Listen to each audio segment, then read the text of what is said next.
Hello, Gemini.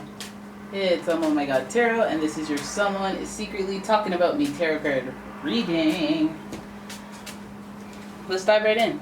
Let's just dive on right in because I'm telling you. So someone's secretly talking about me. First of all, what I would say is if you think somebody's talking about you in a negative way, and I should have said this in every other reading, if you think somebody's talking about you in a negative way, you definitely want to get your hands on one of these. The Turkish eye, the evil eye. It wards off the negative vibes that people send out for you if they have bad intentions. You know, in kinder words, it's really kind of like a shut up method for people talking about you when you don't want to be talked about. People glaring at you when you walk by, frenemies, fakes. You know what I'm talking about. You grab one of those, have one on you, whether it's a keychain or put it on your door so that people who come in, you know, whatever they wish for you, it bounces right back. Alright, so I'm going to get into your reading. Let's see who's talking about you. Let's start with the astrology reading cards. First card we got is Libra. This energy is diplomatic and gracious. It seeks harmony and balance in relationships. So that's your first card. Do you know any Libras, Sun, Moon, Rising, or anybody exhibiting the personality traits of a Libra at this time? So you know how Libras stay. They're very charming when they talk to you. They're very lively, very witty, and they're very peculiar, and they always have some weird vintage retro collection that they prize. They're prized possession.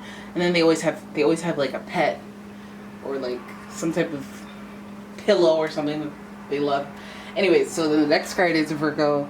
The energy around you is dutiful, hesitant, and humble, with a discriminating, diligent, and painstaking air. Virgo. Right next to the Libra. Alright, Virgos are very conservative, very private. They value their private life. They're a lot of fun when they're with their friends. They like to have a good time. So they're like, they come off as like introverted, but they're actually extroverted. They just like to be on the low about how much fun they have because they have secret lives. But yeah, so if you're dealing with a Virgo, you're dealing with somebody who is work oriented. They want to keep it professional at work. Yeah, and somebody who has a thing with hygiene. And finally we have, we just went backwards in the Zodiac wheel. We have Leo. The energy is flamboyant, dramatic, proud, and passionate. It focuses on the importance of self-belief, which is pretty important. It's pretty important. The Leo is a courageous sign. It's very bold, very willing to take risks. Something that like Virgos, they need that like Capricorn influence for them to go ahead and jump off and take a risk. But the Leos, they pull out the claws when they feel emotional about their loved ones. And Leos are very, yes, they're loyal. Yes, they're very flamboyant. They're very, hey, it's my birthday, I'm celebrating all season. They're very like, they have showmanship. How about that? All right, they need a lot of attention. So let's have a look at the spread and see what are they talking about? Where are we going with this? Let's see the spread. All right, so your first card is Six of Pentacles. Okay, Six of Pentacles.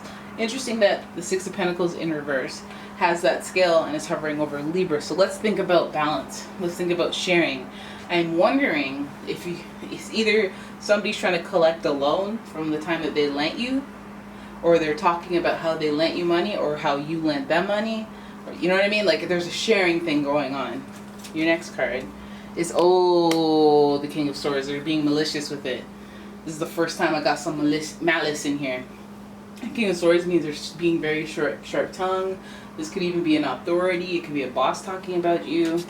Oh goodness. And we have the Nine of Swords, which is laying awake and being nervous about it. So some of you guys have this fear or have this anxiety about this person who is talking about you. They stress you out. This is why I'm glad I brought up the evil eye. Because you have somebody, you clearly have a hater. You clearly have a hater out here.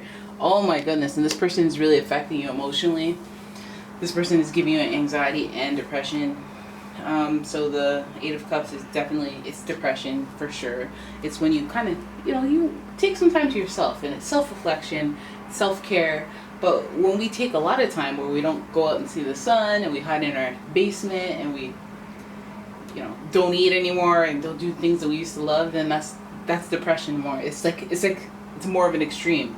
maybe you gradually walked into it, didn't notice, didn't give it a label. But I feel like it could be somebody that maybe shared, it could even be somebody who shared your secrets, or it's just some type of unjust, like, sharing, or like a sharing that comes back to haunt you, like a loan that you are getting a lot of heat from, or keeping a lot of anxiety because of. So again, yeah, I mean, this is the climate for that, like, to be somebody to come down really hard on you. That could even be a government system. It could be a leader, a boss, a authority that is coming down on after sharing with you. So, you know. Okay, and then we have the Death card in reverse, so the end. Okay, so some of you guys are getting an end to your, you know, maybe some government handout, or an end to some type of support, or some type of sharing. It's coming to an end, is giving you anxiety. The end is just creeping up on you for this. I feel like it feels like a betrayal. It feels like letting, I don't know, it's a matter of opportunity. Some of you guys have kids, some of you guys have people around you who depend on you or who are involved, and they all have different perspectives on why this ended or how it's going to affect them. But at the end of the day, I feel like it's just an authority that's shutting something down. That could mean so many things to so many of you. It could mean, you know, again, being evicted, losing your job, somebody usurping your job out of you, or somebody just hating on you so much, causing you to have anxiety, have some depression. But also, this anxiety could be self-imposed because it is about the way that you think. This could be a Libra, Virgo, Leo, yes. But it could be any air sign, Gemini, Libra, or Aquarius, and also Scorpio. So there's really not too much I can say about this, more than, you know, get out of your head. I guess turn this journey into something more productive, the Eight of Cups. And, you know, when something's at the end, it's better to end it than to drag out this long 9 and 8 of Cups where you're like living in limbo, where you have anxiety every day, day after day after day after day. I'd rather end it, have some anxiety for a couple weeks after that, and then know that it'll wear off, because there's no more to the story, you know. So end the torture if you can do that yourself, or just come to terms with your situation and try to like act or get support or be resourceful in some way, instead of just kind of letting it creep up on you, and then, you know, the walls closing in, and then you're just like paralyzed with fear and just things happen. So yeah, that would be, I feel like it's like good luck, bye, but like I don't want to do that. I do have this rose quartz that I always find is a calming thing to keep under your pillow when you have anxiety. I definitely throw this particular one. This is raw rose quartz from Africa. I throw it under my pillow when I'm having like anxiety attacks, or like just need to remember the ancient belief that rose quartz is calming and it's filled with love. And I don't know, I almost feel like, you know, angels, if they can support me or intercept some of my thoughts, or, you know, maybe it's through this rose quartz, maybe it's through the beliefs of the mass consciousness for thousands of years. I don't know, maybe. Alright, so there it is. That is your reading. I hope you enjoyed it. If you did, please give the video a thumbs up. Please subscribe to the channel, and I will see you in the next one. Bye!